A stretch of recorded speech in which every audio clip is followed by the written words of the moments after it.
ಸ್ನೇಹಿತರೆ ನಮಸ್ಕಾರ. ಎಸ್ಎಸ್ಎಲ್ಸಿ ಪರೀಕ್ಷೆ 2025 ಈ ಒಂದು ಪರೀಕ್ಷೆಗೆ ವಿಜ್ಞಾನದ ಪಾಸಿಂಗ್ ಪ್ಯಾಕೇಜ್ ಅನ್ನ ಅಭ್ಯಾಸ ಮಾಡ್ತಾ ಇದ್ದೇವೆ. ಈಗಾಗಲೇ 18 ವಿಡಿಯೋಗಳಲ್ಲಿ ಬೇರೆ ಬೇರೆ ಪಾಠದಿಂದ ಯಾವ ಇಂಪಾರ್ಟೆಂಟ್ ಕ್ವಶನ್ಸ್ ಗಳು ಎಕ್ಸಾಮ್ ದಲ್ಲಿ ಕೇಳ್ತಾರೆ ಅನ್ನೋದನ್ನ ತೋರಿಸ್ಕೊಟ್ಟಿದ್ದೇನೆ.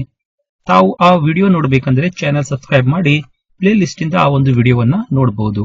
ಇನ್ನು 19ನೇ ವಿಡಿಯೋದಲ್ಲಿ ಪರೀಕ್ಷೆಯಲ್ಲಿ ಕೇಳುವಂತಹ ಚಿತ್ರಗಳ ಕುರಿತು ತಿಳಿಸ್ಕೊಡ್ತಾ ಇದ್ದೇನೆ. ಈ ಚಿತ್ರಗಳನ್ನ ತಾವು ಪ್ರಾಕ್ಟೀಸ್ ಮಾಡಿದ್ರೆ ತಾವಲ್ಲಿ 12 ಅಂಕಗಳನ್ನ ಪಡ್ಕೊಳ್ಬಹುದು. ಬನ್ನಿ ಆ ಚಿತ್ರಗಳು ಯಾವುದು ಅನ್ನೋದನ್ನ ತಿಳ್ಕೊಳ್ಳೋಣ. ಮೊದಲನೇದಾಗಿ ರಸಾಯನ ವಿಜ್ಞಾನದಿಂದ ಅಂದ್ರೆ ಕೆಮಿಸ್ಟ್ರಿಯಿಂದ 4 ಚಿತ್ರಗಳನ್ನ ತಾವು ಪ್ರಾಕ್ಟೀಸ್ ಮಾಡಬೇಕಾಗತ್ತೆ. ಇಲ್ಲಿ ತಾವು ನೋಡ್ತಾ ಇದ್ದೀರಿ, ಸಾರರಿಕ್ತ ಸಲ್ಫ್ಯೂರಿಕ್ ಆಮ್ಲದೊಂದಿಗೆ ಸತುವಿನ ವರ್ತನೆಯ ಚಿತ್ರ, ನೀರಿನ ವಿದ್ಯುತ್ ವಿಭಜನೆಯ ಚಿತ್ರ, ಲೋಹದ ಮೇಲೆ ಹಬೆಯ ವರ್ತನೆಯ ಚಿತ್ರ ಮತ್ತು ತಾಮ್ರದ ಶುದ್ಧೀಕರಣದ ಚಿತ್ರ. ಈ 4 ಚಿತ್ರಗಳಲ್ಲಿ ಒಂದು ಚಿತ್ರವನ್ನ ರಸಾಯನಶಾಸ್ತ್ರದಿಂದ ಕೇಳಲಾಗ್ತದೆ. ನಂತರ ಜೀವಶಾಸ್ತ್ರದಲ್ಲಿ ತಾವಿಲ್ಲಿ ನೋಡ್ತಾ ಇದ್ದೀರಿ, ತೆರೆದ ಮತ್ತು ಮುಚ್ಚಿದ ಪತ್ರರಂಧ್ರ, ಹೃದಯ, ನೆಫ್ರಾನ್, ಮೆದುಳು. ನಂತರ ಇನ್ನೊಂದು ಚಿತ್ರ ಇದೆ, ಶಲಾಕಾಗ್ರದ ಮೇಲೆ ಪರಾಗದ ಮೊಳೆಯುವಿಕೆ.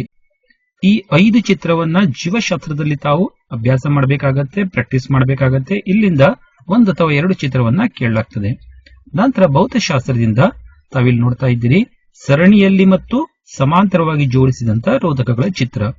ನಂತರ ವಿದ್ಯುತ್ ಮಂಡಲದ ಚಿತ್ರ, ವಾಹಕದ ಸುತ್ತ ಕಾಂತೀಯ ಬಲರೇಖೆಗಳ ಚಿತ್ರ. ಅದಾದ ನಂತರ ಇಲ್ಲಿ ವಿದ್ಯುತ್ ಮಂಡಲದಲ್ಲಿ ಬಳಸುವಂತಹ ಚಿಹ್ನೆಗಳ ಒಂದು ಚಿತ್ರ. ನಂತರ ಬಿಳಿ ಬಣ್ಣದ ರೋಹಿತದ ಪುನರ್ ಸಂಯೋಜನೆಯ ಚಿತ್ರ. ಇಷ್ಟು ಚಿತ್ರಗಳನ್ನ ಪ್ರಾಕ್ಟೀಸ್ ಮಾಡಬೇಕಾಗತ್ತೆ. ಇವುಗಳಲ್ಲಿ ಒಂದು ಚಿತ್ರವನ್ನ ಅಲ್ಲಿ ಕೇಳಲಾಗ್ತದೆ.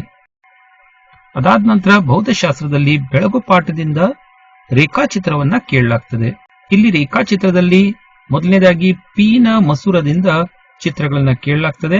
ವಸ್ತುವನ್ನ ಬೇರೆ ಬೇರೆ ಸ್ಥಾನದಲ್ಲಿಟ್ಟಾಗ ಅಲ್ಲಿ ಪ್ರತಿಬಿಂಬ ಉಂಟಾಗುವುದರ ಕುರಿತು ಈ 6 ಚಿತ್ರಗಳನ್ನ ತಾವು ಪ್ರಾಕ್ಟೀಸ್ ಮಾಡಬೇಕಾಗತ್ತೆ. ಜೊತೆಗೆ ಪ್ರತಿಬಿಂಬದ ಸ್ಥಾನ, ಪ್ರತಿಬಿಂಬದ ಗಾತ್ರ, ಪ್ರತಿಬಿಂಬದ ಸ್ವಭಾವ ಕೂಡ ತಾವಲ್ಲಿ ರೂಢಿ ಮಾಡ್ಕೊಳ್ಬೇಕು. ಇಲ್ಲಿ ಒಂದು ಪೀನ ಮಸೂರದಿಂದ ಚಿತ್ರವನ್ನ ಕೇಳಬಹುದು. ಅಥವಾ ಇಲ್ಲಿ ತಾವು ನೋಡ್ತಾ ಇದ್ದೀರಿ, ನಿಮ್ನ ದರ್ಪಣ. ನಿಮ್ನ ದರ್ಪಣದ ಕುರಿತು ಇದೇ ರೀತಿ 6 ಚಿತ್ರಗಳನ್ನ ತಾವಿಲ್ಲಿ ಪ್ರಾಕ್ಟೀಸ್ ಮಾಡಬೇಕಾಗತ್ತೆ. ಸೊ ಇದು 3 ಅಂಕದ ಒಂದು ಪ್ರಶ್ನೆಯಾಗಿದೆ. ಸ್ನೇಹಿತರೆ, ಇವೆಲ್ಲ ಚಿತ್ರವನ್ನ ಯಾವ ರೀತಿ ಸುಲಭವಾಗಿ ಬಿಡಿಸಬಹುದು ಅನ್ನೋದರ ಕುರಿತು ಸಪರೇಟ್ ಆಗಿ ವಿಡಿಯೋ ಮಾಡಿದ್ದೇನೆ. ಸೊ ತಾವು ಪ್ಲೇ ಲಿಸ್ಟ್ ಇಂದ ಆ ಒಂದು ವಿಡಿಯೋವನ್ನ ನೋಡಿ ಚಿತ್ರವನ್ನ ಸುಲಭವಾಗಿ ಯಾವ ರೀತಿ ಬಿಡಿಸಬಹುದು ಅನ್ನೋದನ್ನ ಕಲಿಬಹುದು.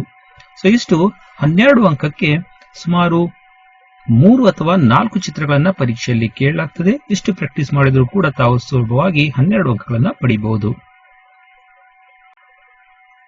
ಇನ್ನು ಚಿತ್ರದ ಕುರಿತು ಯಾವುದೇ ಡೌಟ್ ಇದ್ರೆ ಕಮೆಂಟ್ ಬಾಕ್ಸ್ ಅಲ್ಲಿ ಅದನ್ನ ತಿಳಿಸ್ರಿ ಅಂತ ಹೇಳ್ತಾ, ಈ ವಿಡಿಯೋ ಇಷ್ಟ ಆದರೆ ಲೈಕ್ ಮಾಡ್ರಿ ಮತ್ತೆ ಸ್ನೇಹಿತರೊಂದಿಗೆ ಹಂಚಿಕೊಳ್ಳಿ.